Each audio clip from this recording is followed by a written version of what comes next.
tous. Tout d'abord, je vous remercie pour tous les messages de sympathie et de gentillesse que vous nous avez adressés.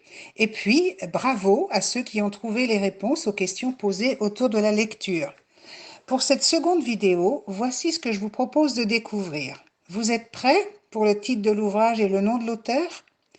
Nous sommes au XIXe siècle. Le baron Haussmann métamorphose le visage de Paris. Une vieille dame refuse de quitter l'immeuble qu'elle a habité toute sa vie. Elle est terrée dans sa cave, et au-dessus d'elle, le bruit des engins de démolition est assourdissant. Elle a peur, elle a très peur, elle est terrifiée. Je ne vous en dis pas davantage. Il faut découvrir le titre du roman. Il porte le nom d'une fleur, nom qui est également le nom de la vieille dame. Cela évoque-t-il quelque chose pour vous? Quant à l'auteur à succès qui a imaginé cette histoire, elle publie aux éditions Héloïse d'Ormesson. L'un de ses célèbres romans a été porté à l'écran avec, dans le rôle principal, Christine Scott Thomas. Vous voyez de qui je parle? C'est assez simple, non? Qu'en dites-vous?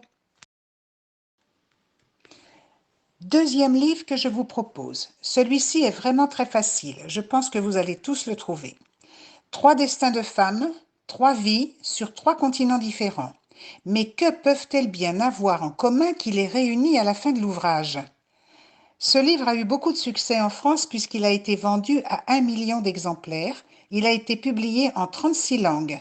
Une version pour enfants a également été publiée. Là, vous en savez vraiment beaucoup, hein?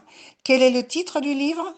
Et quelle est l'auteure bordelaise née en 1976, réalisatrice, actrice, scénariste et écrivaine française?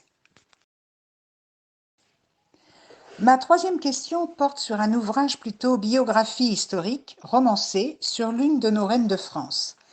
Elle a 14 ans lorsqu'elle arrive en France, 15 ans lorsqu'elle devient reine de France et 38 ans lorsqu'elle perd la vie.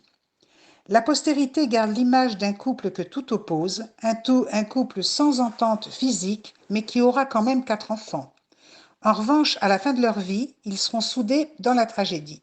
Vous avez deviné le nom de cette reine de France, titre du livre? Et quel est le nom de son auteur? Né à Vienne en 1881, désespéré par la montée du nazisme, il fuit son pays. En 1942, il se suicide au Brésil. Vous avez une idée de cet auteur que personnellement j'apprécie beaucoup. J'aurai le plaisir de vous retrouver demain pour vous dévoiler les réponses. À demain, chers amis.